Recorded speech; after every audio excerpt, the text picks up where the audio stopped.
ఇప్పుడు నేను చెప్పబోయే ఈ 4 విషయాలను ఎప్పుడూ కూడా గుర్తుపెట్టుకోమ్మా. అన్నావు కదా, మంచి వారికి ఎప్పుడు కష్టాలైనా, ముంచేవారికే మంచి రోజులా, మంచితనం పనికిరాదా, దాన ధర్మాలు సహాయాలు చేసేవారు ఎప్పుడూ కష్టాల్లో ఉండాల్సిందేనా, వారి సహాయానికి ఎవరూ రారా అంటూ నన్ను నిలదీశావు కదా. నువ్వు నన్ను అడిగిన ప్రశ్నన్నింటికి ఈ కథలో సమాధానం దొరికిందని అనుకుంటున్నాను తల్లి. నువ్వు ఈరోజు మంచి అన్నది చేస్తే అది నీకు 40-50 సంవత్సరాల తర్వాత అయినా సరే ఆ మంచి అన్నది తిరిగి నీ దగ్గరికి వస్తుంది. ఎందుకు అని అంటే, కర్మ అన్నది మనం అనుభవించక తప్పదు.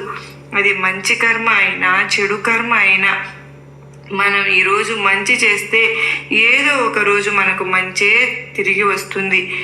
మనం ఈరోజు చెడు చేస్తే ఏదో రోజు అది చెడే మనకు తిరిగి వస్తుంది. మరి నా కష్టాల్లో బాధల్లో నాకు ఎవ్వరూ రావటం లేదు, ఇంత సహాయం చేయడం లేదు, చెయ్యి చాచి బతకడం తప్ప, బిచ్చం ఎత్తుకోవడం తప్ప ఇంకొక దారి లేదు అంటూ మాట్లాడేవు కదా.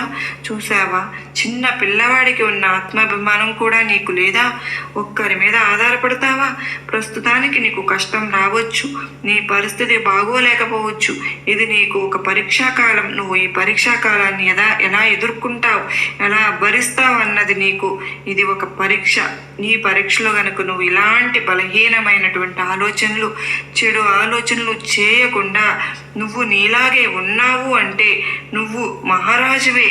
అంతేకాదమ్మా బిడ్డా, నేను నీకు ఒక 4 విషయాలు చెప్తాను, జాగ్రత్తగా గుర్తుపెట్టుకో. నీ జీవితం ఎప్పుడు కూడా అద్భుతంగా ఉంటుంది. కష్టం అన్నది నీ దాకా కూడా రాదు. ఎప్పటికీ కూడా గౌరవంతో జీవిస్తావు. ఇందులో మొదటిది, ప్రతి వ్యక్తి తన జీవితంలో వచ్చే మార్పులను చూసి కుంగిపోకూడదు.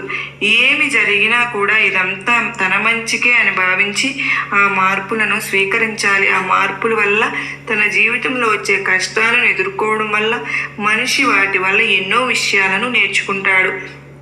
ఇక రెండవది, చీకటి ఎంత దట్టమైన ఒక దీపం దాన్ని చెరిపివేస్తుంది. అదేవిధంగా ఒక మనిషి తన జీవితంలో ఏర్పడిన చీకటి తన జ్ఞానం అనే దీపంతో చెరిపేసి ముందుకు సాగాలి.